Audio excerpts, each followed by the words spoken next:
Good morning and happy Friday. We did it. We made it through one whole week of online school. With the announcement, though, that we are going to have 2 more weeks of this online school, I thought I would just make a quick video for anyone who wants it that just talks about a few of the tips and tricks I found that really worked well for my students and for me this week. Know that I do teach grade 6. My students are very competent and capable with technology. It's just where I'm at. So I hope that doesn't deter you from trying out any of these new or different things that you want to do. The first thing I wanted to talk about was when we are presenting or when you need video in your Google Meet and you want the students to watch what's on your screen.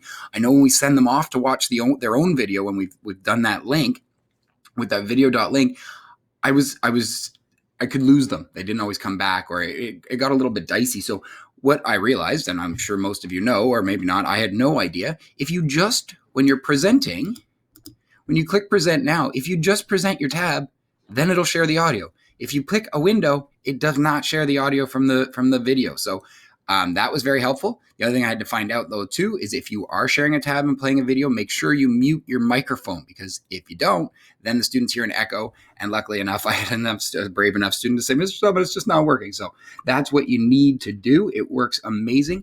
The other thing is when you are completing attendance in the morning, I know that this has been really stressful for a lot of people who only have, if you're working on one screen. So when you're doing your attendance, make sure that you open the tab afterwards.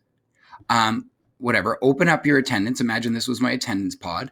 And then if you go like this, split this, make it half, and go like this, you can still see everybody who's in your meet right here and go through your attendance. It's annoying because right here, it's in alphabetical order by first name, and on your attendance, alphabetical by last name, but it works really, really well, and you can do it a lot more efficiently than waiting for everybody to say here. I just found it saved me a ton of time. So if that's something you're interested in, that might be something to try out. Hopefully that helps. The other thing I wanted to do is mention that in my research that I did for my master's, the chat is an important part for our students. They do need to be able to communicate with each other and with you using the chat. I went too far one way at the start of the week. I let them just chat about whatever. Don't do that. That was too much. It was distracting for a lot of people. But anything school related or anything that they were doing, I was letting them, anything that had to do with school, any question, as soon as you have an idea, as soon as you need me, it's really nice to have them just pop the things into that chat. So I really did encourage the chat. I also know my students probably have Google Hangouts open on their computers and are probably chatting with each other outside of what I can see. So I thought the more I can pull it in, then at least I can monitor what's going on, because I can't see all the tabs that are on their screen. It's just not possible. So those are the main things with Google Meet. The other thing then I wanted to talk about was Breakout Rooms. If you haven't used Breakout Rooms in Google Meet yet, you're missing out on a huge helpful feature. I just finished online courses, synchronous online courses, and you'd be in a group with 20 people, and I would never say anything. And then we go into small groups to discuss the concepts that were just brought up in the big group. And I could talk and talk and talk. It's really intimidating to talk online in a large group. So if you're using these breakout rooms, you can really encourage good conversation with your students. Do set up the norms. Do set up what to do if something happens that the students aren't comfortable with. They need to know how to get a hold of you. And breakout rooms have got this ask for help button. So all they do is click ask for help. You click join and boom, you're right there in the class, in that room with them, helping them out. So I've been using it for math and for language, and it has worked out phenomenally. For math, they have to know that, listen, I might not get there right away because I'm working with another group, and you will be working with small groups the whole time. But it's effective instruction because it's you and 3 or you and 4 students. It works really, really well. But just know that students are going to have to work through their problem, and because they're in a group, they have to use those dynamics. So however you set up your classroom management before you do it is important, but know that these breakout rooms, if you haven't used them yet, they are a lifesaver. How do you do it? Well, you just click on breakout rooms from over here. When you're in your meeting details, it's these 3, and then you click breakout rooms, you click set up breakout rooms, and you can set up how many you have, boom, and then you just start typing the student's name in. So if you already have a pre-made list of who's going to be in whose group, you just go done. You can randomly shuffle them, clear them all out. And the cool thing is you can set a timer so that students know how long they have in the meeting. Sometimes that works really well depending on what you're doing. Sometimes it doesn't. But those are some of the keys about breakout rooms.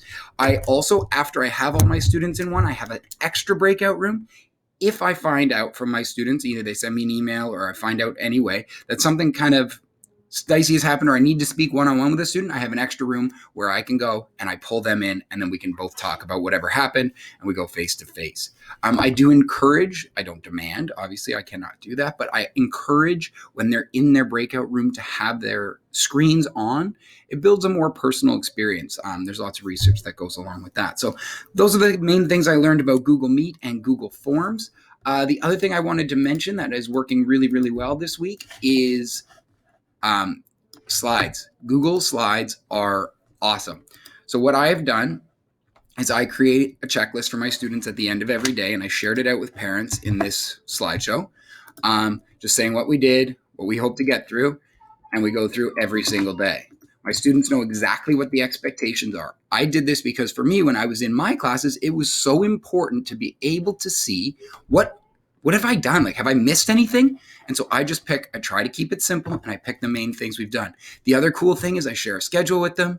We talk all about the different things. You can build in your conversations, your links, your outside links. I put my videos in the notes so that I know which ones we're going to be doing, which ones we're going to be sharing, and all sorts of different things. The other thing is I share this slideshow with my students. They have access to this slideshow every day so that if they weren't there, they could do it, but also so that if they want to go back and do more learning, they can do it. I can embed my videos that I've created right into it.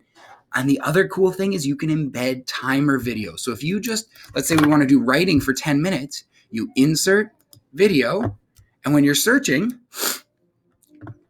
you can search for a timer, 5-minute countdown. Pick it, select it, good to go.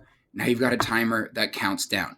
If you're in the HDSB, you should use video.link to have your timers because you're not supposed to play YouTube videos. But I found visually this is a very, very nice way to do it. So there's different ways that you could embed that without using YouTube. But I wanted to showcase that just as an option.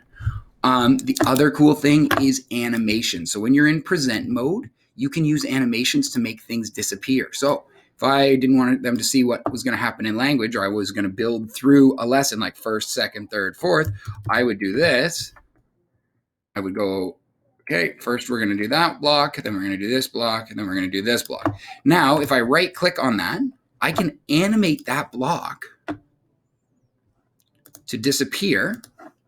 And then I animate this one to disappear. And then I animate my third one to disappear. When I present, I can now click through